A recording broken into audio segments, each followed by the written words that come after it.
और शुरुआत करेंगे एक बड़ी खबर के साथ, जहां पाकिस्तान की नापाक साजिश एक बार फिर सामने आई है। श्रीनगर में G20 बैठक से पहले दुर्भावनापूर्ण दुष्प्रचार पाकिस्तान कर रहा है। इंटेलिजेंस के सूत्रों ने न्यूज 18 को इसकी जानकारी दी है। G20 बैठक का बहिष्कार करने के लिए पाकिस्तान उकसा रहा है। विरोध प्रदर्शन और सोशल मीडिया अभियान पाकिस्तान द्वारा चलाए जा रहे हैं। भारत विरोधी और प्रदर्शनकारियों से 100 से ज्यादा प्रोफाइल और मोबाइल नंबर मिले हैं। कई यूजर्स ने G20 बैठक के विरोध में कई हैशटैग बनाए हैं। ट्विटर स्ट्रॉम एक ऐसा ही ऑनलाइन अभियान है। 21 मई को लंदन और यूरोप में विरोध प्रदर्शन की योजना पाकिस्तान द्वारा बनाई गई है। ट्विटर पर हैशटैग्स इस्तेमाल किए जा रहे हैं। पाकिस्तान का एक और प्रोपेगेंडा यहां पर देखने को मिला है। दुर्भावनापूर्ण दुष्प्रचार पाकिस्तान कर रहा है। जिस तरीके से श्रीनगर में G20 शिखर सम्मेलन की बैठकें होनी है 22 और 24 मई के बीच ये सम्मेलन यहां पर होगा, उसको लेकर तैयारियां पूरी कर ली गई हैं, लेकिन पाकिस्तान को यह हजम नहीं हो रहा। और सूत्रों के हवाले से यह खबर मिल रही है कि सोशल मीडिया पर भी पाकिस्तान एक हेट कैंपेन चला रहा है। समय समय पर हमने देखा है कि इसी तरीके से पाकिस्तान दुष्प्रचार करता है। जब भारत में कुछ नया कुछ बड़ा होने वाला होता है तो पाकिस्तान उसे हजम नहीं कर पाता और इस तरीके से दुष्प्रचार हमेशा करता है। इससे पहले आपको याद होगा 26 जनवरी के समय में भी सोशल मीडिया पर इसी तरीके से एक हेट कैंपेन पाकिस्तान द्वारा चलाया गया था। और एक बार फिर G20 शिखर सम्मेलन की क्योंकि अध्यक्षता इस बार भारत कर रहा है और देश के अलग अलग शहरों में इसको लेकर सम्मेलनों का दौर जारी है। और इसी क्रम में श्रीनगर में भी 22 से 24 मई के बीच 2 बैठकें होनी है और इसी को लेकर पाकिस्तान दुर्भावनापूर्ण प्रचार कर रहा है। अलग अलग सोशल मीडिया पर कैंपेन बनाए गए हैं। ट्विटर स्ट्रॉम एक ऐसा ही ऑनलाइन अभियान है जिसके जरिए पाकिस्तान दुष्प्रचार कर रहा है। दुर्भावनापूर्ण दुष्प्रचार पाकिस्तान द्वारा किया जा रहा है। G20 बैठक का बहिष्कार करने के लिए लोगों को उकसा रहा है और विरोध प्रदर्शन और सोशल मीडिया के जरिए यह अभियान चलाया जा रहा है।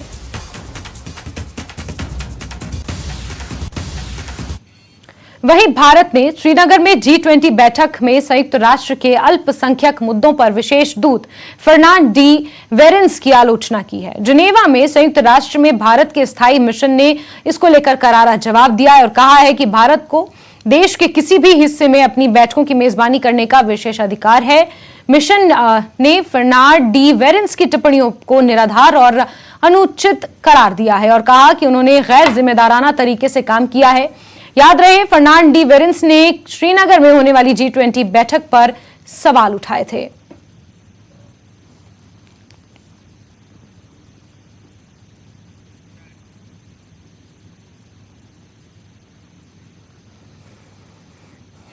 चलिए आगे बढ़ेंगे खबरों में। और रियासी के सलाल सुरमन शिव गुफा के नजदीक संदिग्ध परिस्थितियों में तेंदुआ मृत मिला है। स्थानीय लोगों ने संबंधित विभाग के अधिकारियों को इसकी सूचना दी। स्थानीय लोगों के मुताबिक सुबह 7 बजे मृतक तेंदुए को देखा गया। तेंदुए की मौत कैसे हुई इस बाबत पता लगाया जा रहा है। रियासी के सलाल सुरमन खाड़ इलाके में हम इस समय मौजूद हैं और सुबह तड़के यहाँ पर जो है वो एक तेंदुआ संदिग्ध परिस्थितियों में मृतक देखा जाता है यहाँ के स्थानीय लोगों द्वारा। और उसकी तस्वीरें आपको मेरे वीडियो जर्नलिस्ट आपको दिखाने की कोशिश जरूर करेंगे। ये वो मृतक तेंदुआ है जो सुबह तड़के यहाँ के स्थानीय लोगों ने देखा था, लेकिन अब जो है वो समय काफ़ी हो चुका है, कई घंटे बीत चुके हैं इसे यहाँ पर मृतक पड़े हुए। और वाइल्ड लाइफ के अधिकारियों को सूचना भी दी जा चुकी है। पुलिस के अधिकारी यहाँ पर जरूर पहुंचे हुए थे, कर्मचारियों की बिल्कुल साथ ही यहाँ पर जो चौकी बनी हुई है वो जहाँ पर जरूर पहुंचे हुए थे, उनके द्वारा सूचना जरूर दी गई है। लेकिन यहाँ पर जो वाइल्ड लाइफ के जो अधिकारी हैं वो कितना लापरवाही रवैया अपना करके यहाँ पर बैठे हुए हैं। बॉडी जो है वो लगातार खराब होती जा रही है, लेकिन अभी तक 5 से 6 घंटे बीत चुके हैं, अधिक का समय हो चुका है, लेकिन अभी तक उनकी तरफ से कोई भी यहाँ पर अधिकारी नहीं भेजा गया है। और ये बताया जा रहा है, यहाँ के स्थानीय लोग बता रहे हैं कि ये जो पहाड़ का ये जो पहाड़ की जो आप हाइट देख रहे हैं, ये उसी हाइट से जो है वो ये तेंदुआ जो है वो कहीं ना कहीं किसी का शिकार करने के लिए जानवर का निकला हुआ था। तो अचानक इसी पहाड़ की ऊपर चोटी से जो है वो ये तेंदुआ जो है वो अपना संतुलन खो देता है और इसी गहरी खाई में आकर के जो है वो गिर जाता है। अनुमान के तौर पर अगर बताया जाए इस तेंदुए की मृत्यु जो है वो इसी हाइट के ऊपर से गिरने के कारण जो है वो हुई है। और हाइट इसकी अगर बताएं तो करीबन 300 फीट के करीब जो है वो इसकी हाइट जो है वो अनुमान के तौर पर जो है वो मापी जा रही है। लेकिन यहाँ पर जो है वो यहाँ के जो अधिकारी हैं, जो वाइल्ड लाइफ के अधिकारी हैं, उनका यहाँ पर जो है वो रवैया बिल्कुल भी यहाँ पर ठीक नहीं देखने को मिल रहा है। न्यूज़ 18 नेटवर्क के लिए करणदीप सिंह, रियासत। लेह के कुशोक का बकुला रिनपोचे हवाई अड्डे पर टर्मिनल पर रनवे उपलब्ध नहीं होने के कारण सभी उड़ानें रद्द कर दी गई हैं। आर्मी C-17 की उड़ान में कुछ तकनीकी समस्या के चलते रनवे स्टैंड ब्लॉक हो गया है। लेह में लैंड हुई स्पाइस जेट की फ्लाइट रनवे ब्लॉक होने की वजह से उड़ान नहीं भर सकी। जब एयरपोर्ट अथॉरिटी के निदेशक से संपर्क किया गया तो उन्होंने ये कहते हुए बात करने से इनकार कर दिया कि वो अधिकृत नहीं है। हम यहाँ पे टूरिस्ट करके आए। आज हमारा डिपार्चर था दिल्ली के लिए और हमें कहा गया है कि फ्लाइट जैसे आर्मी का ही फ्लाइट क्रैश हो गया या फिर कुछ प्रॉब्लम आई है तो हमारा रनवे पे टेक्निकल प्रॉब्लम हुआ। हाँ, टेक्निकल प्रॉब्लम है तो कल के लिए तो उन्होंने रीशेड्यूल कर दिया है। लेकिन जैसे कि हमने first day hall of fame में जो हमें प्राउड लगा था कि हमारी आर्मी के पीपल कहाँ, मतलब ये एरिया में हम तो टूरिस्ट है तो एक दिन में चले जाएंगे यहाँ से, यहाँ पे ये लोग है रहते हैं और जो मतलब फीलिंग हमारी फर्स्ट डे थी आज वो थोड़ी सी डाउन हो चुकी है। ये मोस्ट इम्पोर्टेंट एरिया है ना, बॉर्डर एरिया है यहाँ से, तो they must be most equipped. और ये जो प्रॉब्लम यहाँ पे आई है ये आती होंगी ना हर 6 महीने में या जब भी आती होंगी तो जल्दी जल्दी इन्होंने क्लियर करना चाहिए। तो अभी आप देख सकते हैं मेरे पीछे कितने पैसेंजर्स है, उनको जो प्रॉब्लम हुआ है क्योंकि आज जो फ्लाइट है सारे फ्लाइट कैंसिल हो चुका है जो रनवे ब्लॉक होने के कारण। तो एयरपोर्ट अथॉरिटी जो डायरेक्टर है उनसे पूछने की कोशिश किया तो उन्होंने बोला कि हमें ऑफिशियली बोलना अलाउड नहीं क्योंकि ये एयरफोर्स का जो जहाज़ है वहाँ ख़राब हो गया इसलिए वो कुछ नहीं बता पाए। लेकिन समस्या ये है कि जो कनेक्टिंग फ्लाइट है उनके लिए खासकर बहुत ही दिक्कत है। कुछ लोगों से हमने बात किया तो कैमरे पे नहीं आना चाहते लेकिन उनका फॉरेन कंट्रीज में कनेक्टिंग फ्लाइट तो उनको बहुत ही दिक्कत का सामना करना पड़ता है। अभी अब जो फ्लाइट जो ख़राब हुआ है उनको ये भी बता नहीं पा रहे सोर्सेस के थ्रू कि कब तक ठीक हो पाएंगे। लेकिन जो एयरलाइन ने सभी एयरलाइन ने आज के दिन फ्लाइट जो कैंसिलेशन अनाउंस कर दिया है। कैमरामैन सनम के साथ न्यूज़ 18 के लिए। जम्मू में वीएचपी और उसकी सहयोगी संस्थाओं ने द केरला स्टोरी फिल्म पर एक विशेष स्क्रीनिंग का आयोजन किया। विश्व हिंदू परिषद के वरिष्ठ नेता राजेश गुप्ता ने कहा कि फिल्म सच्चाई को दर्शाती है और इस पर कोई विवाद नहीं होना चाहिए।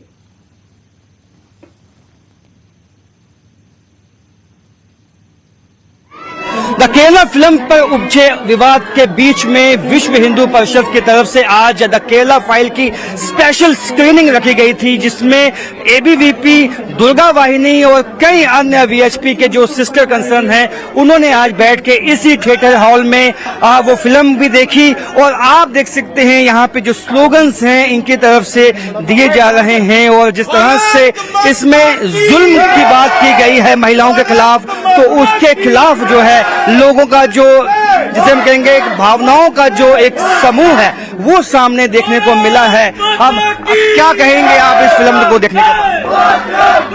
मैं ये बोलना चाहती हूँ कि किसी भी लड़की के साथ ऐसा नहीं होना चाहिए। हमें लड़कियों को भी अवेयर होना चाहिए इस चीज के खिलाफ। बात करेंगे वीएचपी के प्रधान हमारे साथ मौजूद हैं राजेश जी। जो ये आपने भावनाएं देखी फिल्म के बाद, हालांकि विवाद भी पैदा हुआ है। कोई विवाद नहीं है और ये फिल्म सच्चाई को दर्शा रही है। कुछ जिहादी इस्लामिक मानसिकता वाले लोग अब वो हड़बड़ा रहे हैं कि ये सच्चाई सामने आ रही है, इस करके वो इसको कह रहे हैं विवादित, ये सच्चाई है। तो आज मकसद क्या था? तमाम आपकी जो सिस्टर कंसर्न हैं, तमाम दुर्गा वाहिनी, एबीवीपी सब ने मिल बैठ के ये फिल्म देखी और जब ये जीएमसी में गवर्नमेंट मेडिकल कॉलेज में जब हंगामा हुआ उसके बाद ये फिल्म को लगाने का क्या मकसद था? देखिए, ये सच्चाई उजागर हो रही है और समाज सच्चाई देखना चाहता है। सिनेमा को मैं बधाई देता हूं कि उन्होंने एक सच्ची चीज नैरेटिव उसको सेट करने की कोशिश की है। जीएमसी में अगर ऐसे कोई तत्व हैं जो सच्चाई के साथ कन्फ्रंट करना चाहते हैं तो सरकार को चाहिए कि उनके साथ सख्ती से निपटे। ऐसे तत्वों को यहाँ जम्मू में बर्दाश्त नहीं किया जा सकता जो कि इस्लामिक जिहादिक मानसिकता को लेकर के इन भारत की नारियों के शोषण के प्रति संवेदनशील ना हो। ऐसे तत्वों को हम बर्दाश्त नहीं करेंगे। तो जिस तरह से इनका कहना है कि हालांकि जो कई लोग जो हैं आज यहाँ महिलाएं भी हैं, कई यंग जो जनरेशन हमारी जो है वो मौजूद है, उनसे भी बात करेंगे कि क्या कुछ उनको लगा ये मूवी देखने के बाद। अच्छा है कि ये लड़कियों के बारे में कि बाहर जाके पढ़ाई कर रहे हैं, किसी गैर के आगे या उनकी बातों में ना आए और अपने धर्म के बारे में करे कि तो आपने जो आज स्क्रीनिंग करवाई इसके पीछे क्या मकसद था? देखिए, हमारा मकसद यही था कि जिस प्रकार से पहले कश्मीर फाइल्स आई थी उसमें भी एक सच्चाई को दर्शाया गया था, और अब जो केरला फाइल्स आई है उसमें भी एक अलग किस्म की चीज दिखाई गई है कि किस तरह से वहां पे एक कन्वर्जन हो रहा है केरला में, किस तरह से बच्चियों के साथ एक अलग तरह से कृत्य किए जा रहे हैं। हमारा मानना है कि बच्चियों को इस चीज के प्रति जागरूक करें और सभी बच्चियों को इस चीजों को देखना चाहिए कि किस प्रकार से वहां पे लोगों को कन्वर्ट करके सच्चाई दिखाने की कोशिश की आपने इस फिल्म के माध्यम। हमें लगता है कि यहाँ युवाओं को लेकर आए तो आपने उनको कोशिश की कि सच्चाई देखें, इसी चीज के प्रति जागृत किया है कि बच्चियों को ये चीज देखें और उनके दिमाग में ये आए कि किस प्रकार से जो अन्य वर्ग के लोग हैं उनको बरगलाते हैं और अपने समाज में। तो आप देख सकते हैं कि इनके लिए स्पेशल जिसमें जो है यूथ जो पार्टिसिपेट किया, उन्होंने काफी संख्या में महिलाएं थी, युवा थे, और इनका कहना है वीएसपी का कि एक मकसद ये था कि जागृति पैदा करना अपने युवाओं में, और जो समाज में कृत्य हो रहे हैं जिससे उनको नुकसान हो सकता है उसके प्रति जागरूक करने की कोशिश है। कैमरामैन चांद के साथ राजन वैद, न्यूज़ 18 जम्मू। और खबरों का सिलसिला जारी है, लेकिन टॉप 18 में वक्त एक छोटे से ब्रेक का।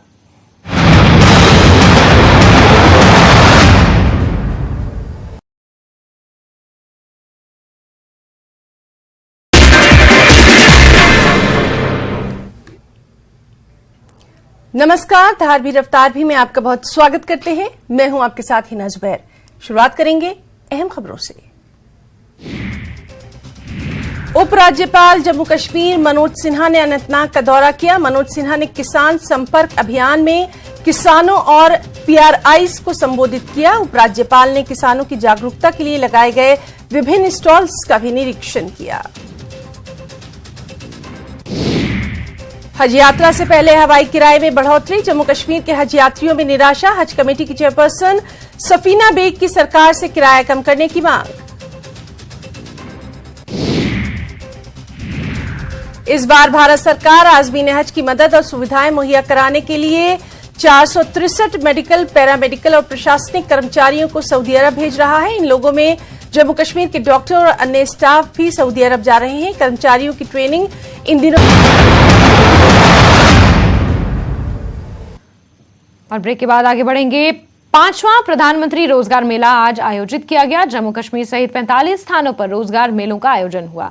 पीएम मोदी ने इस मेले में 71,000 युवाओं को सरकारी नौकरी के लिए नियुक्ति पत्र बांटे। प्रधानमंत्री ने वीडियो कॉन्फ्रेंसिंग के जरिए संबोधित भी किया। जम्मू में आयोजित समारोह में 101 युवाओं को नियुक्ति पत्र बांटे गए।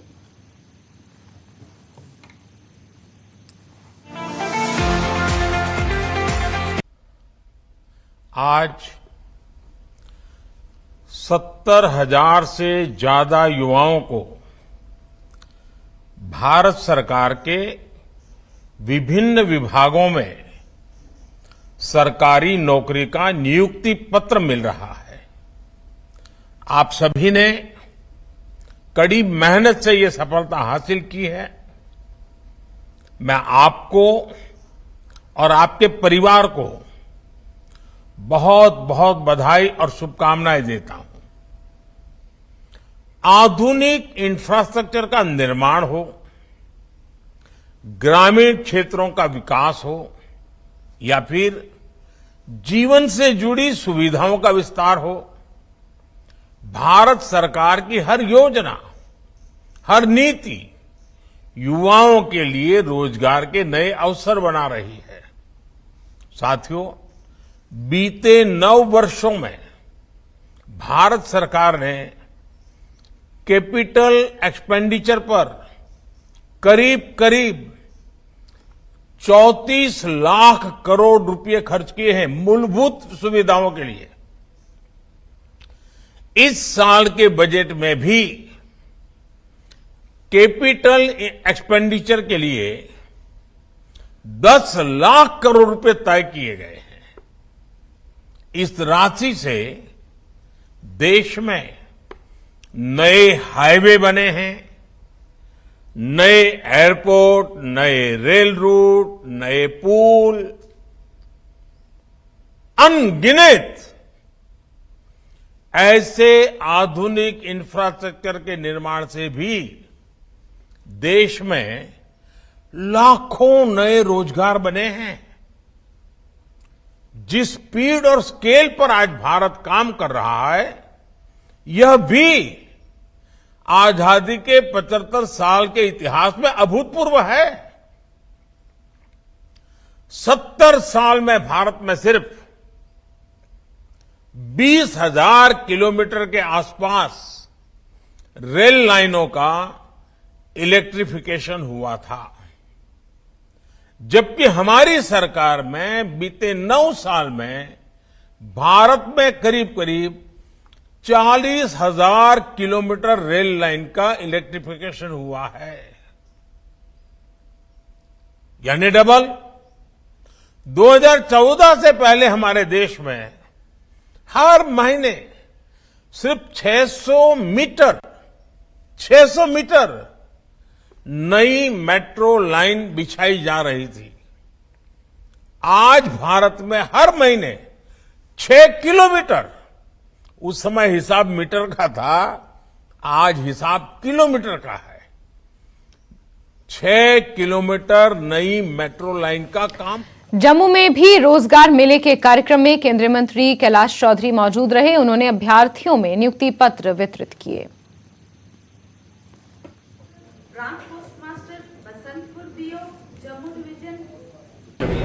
आज प्रधानमंत्री आदरणीय नरेंद्र मोदी जी के कर कमलों द्वारा 5वीं बार रोजगार मेले के माध्यम से ये सरकारी नियुक्तियों का पत्र दिया गया है, जिसमें आज देश भर में लगभग 71,000 से अधिक युवाओं को रोजगार प्राप्त हुआ है, जिसमें सरकारी नियुक्तियां दी गई है। मैं इस अवसर पर उन सभी को बहुत बहुत शुभकामना देता हूं और प्रधानमंत्री जी का धन्यवाद ज्ञापित करता हूं कि आज इन सबको ये नियुक्ति पत्र भी दी। और आने वाले समय के अंदर भारत जब विकसित राष्ट्र बन रहा है तो उसके अंदर इन सभी युवाओं का बहुत महत्वपूर्ण योगदान होने वाला है। आज प्रधानमंत्री जी ने इन सभी को मार्गदर्शित भी किया और जिस तरह से इनका उत्साहवर्धन किया, और निश्चित रूप से जब विकसित भारत बनेगा तो उसके अंदर जो आज प्रधानमंत्री जी के नेतृत्व में काम हो रहा है, गति के साथ आगे बढ़ रहा है, तो इस गति के साथ जब विकसित राष्ट्र बने तो इन युवाओं का बहुत बड़ा योगदान होगा। तो मैं निश्चित रूप से आज इस अवसर पर इन सभी बंधुओं को बहुत बहुत शुभकामनाएं देता हूं और प्रधानमंत्री जी का धन्यवाद ज्ञापित। शिमला में डिप्टी मेयर के दफ्तर विवाद में अब विपक्ष के नेता डिप्टी मेयर के साथ खड़े हो गए हैं। बीजेपी के बाद अब सीपीएम ने भी डिप्टी मेयर की मांग का समर्थन किया है। राज्य सरकार पर नगर निगम के काम में दखलंदाजी का आरोप लगाया है। पूर्व मेयर संजय चौहान ने कहा कि टाउन हॉल नगर निगम शिमला की संपत्ति है, कौन सा दफ्तर कहां होगा ये निगम तय करेगा। राज्य सरकार गलत तरीके से हस्तक्षेप कर रही है। डिप्टी मेयर के दफ्तर बदलने का फैसला गैर कानूनी है। कल ही कांग्रेस की पार्षद उमा कौशल को डिप्टी मेयर चुना गया, लेकिन जब वो दफ्तर ज्वाइन करने पहुंची तो टाउन हॉल से उन्हें पता चला कि डिप्टी मेयर का ऑफिस सब्जी मंडी शिफ्ट कर दिया गया है, जिस पर उन्होंने ये कहते हुए पदभार ग्रहण करने से इनकार कर दिया कि अगर दफ्तर टाउन हॉल में नहीं होगा तो मैं अपना काम नहीं संभालूंगी। सुनिए इस पर सीपीएम नेता और पूर्व मेयर संजय चौहान ने क्या कुछ कहा।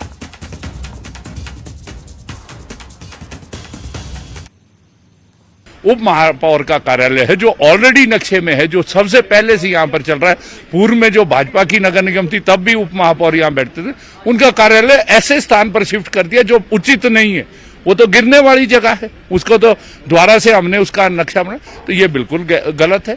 ये मैं समझता हूँ अगर ये निर्णय सरकार की तरफ से हुआ है, ये लोकतंत्र के ऊपर हमला है, क्योंकि जो नगर निगम है वो एक संवैधानिक और स्वायत्त संस्था है।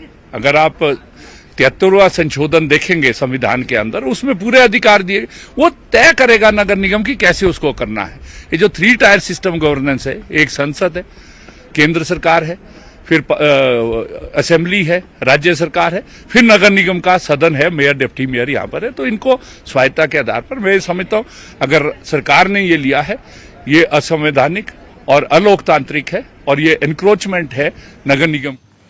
और चलिए आपको सीधे लिए चलते हैं जहां पीडब्ल्यूडी मंत्री विक्रमादित्य सिंह इस वक्त प्रेस कॉन्फ्रेंस कर रहे हैं। वो केवल फैसिलिटेटर्स है जो पीछे से समर्थन सरकार दे सकती है, मगर जो जमीन स्तर पे कार्य करना है वो हमारे सभी ऑर्गेनाइजेशंस ने और हमारे जितने इसके वेरियस एसोसिएशंस है, जो स्टेक होल्डर्स है, उनका इसमें एक्टिव पार्टिसिपेशन चाहिए। तो आज हमने उसके ऊपर सकारात्मक चर्चा, सबसे पहले जो नंबर 1 एजेंडा था कि हमने रूरल ओलंपियाड हिमाचल प्रदेश के अंदर ऑर्गेनाइज करवाना है।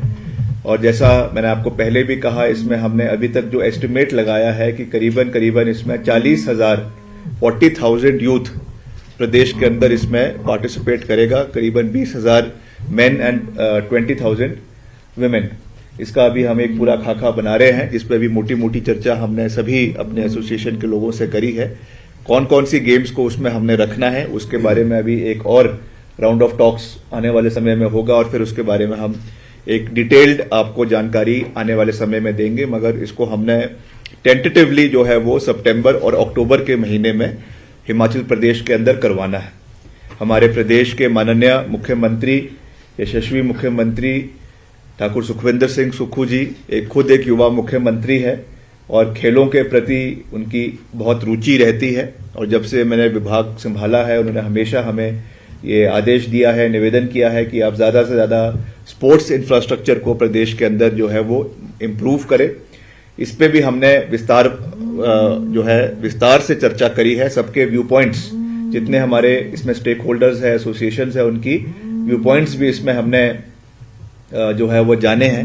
नंबर 1, इंफ्रास्ट्रक्चर को कैसे इम्प्रूव किया जाए, कहां से उसके लिए फंडिंग होगी, क्योंकि ये कोई छिपी हुई बात नहीं है कि हम एक मुश्किल फाइनेंशियल दौर से गुजर रहे हैं। इसलिए किस तरीके से उसमें हम ज्यादा से ज्यादा फंडिंग CSR के माध्यम से करवा जा सके।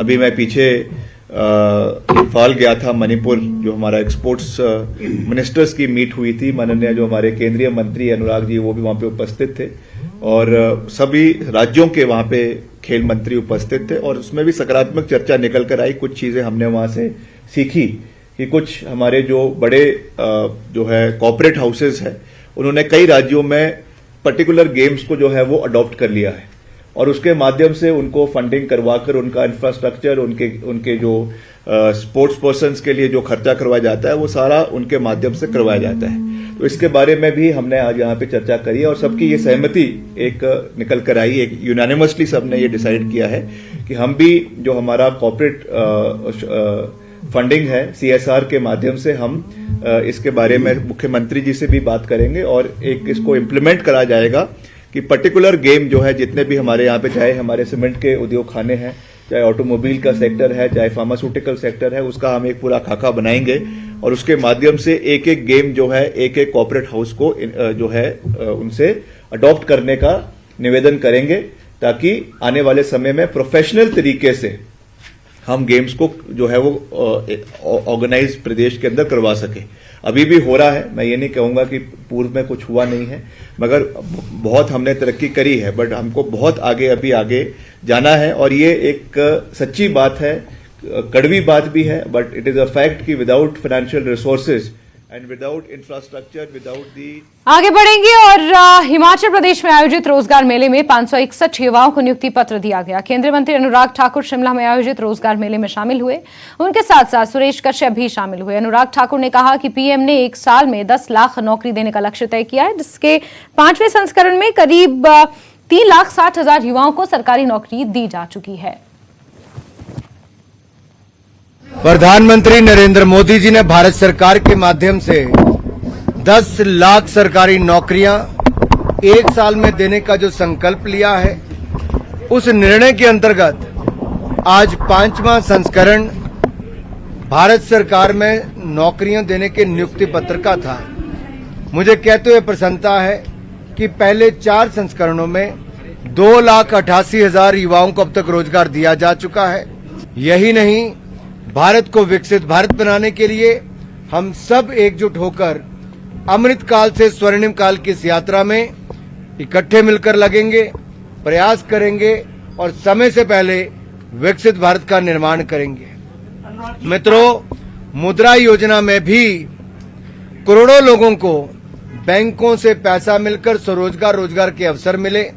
स्वनिधि योजना में भी 40 लाख से ज्यादा रेहड़ी पटरी वालों को 10-10 हजार पे अब तो कईयों को 50-50 हजार रुपए तक की सुविधा भी मिली है और इंटरेस्ट सब्वेंशन भी मिली है। इसी तरह से ही स्टार्टअप्स हो या स्टैंड अप इंडिया के माध्यम से हो, लोगों के लिए उद्यमी बनने का अवसर और उसके माध्यम से बाकियों को रोजगार देने के अवसर भी मिले।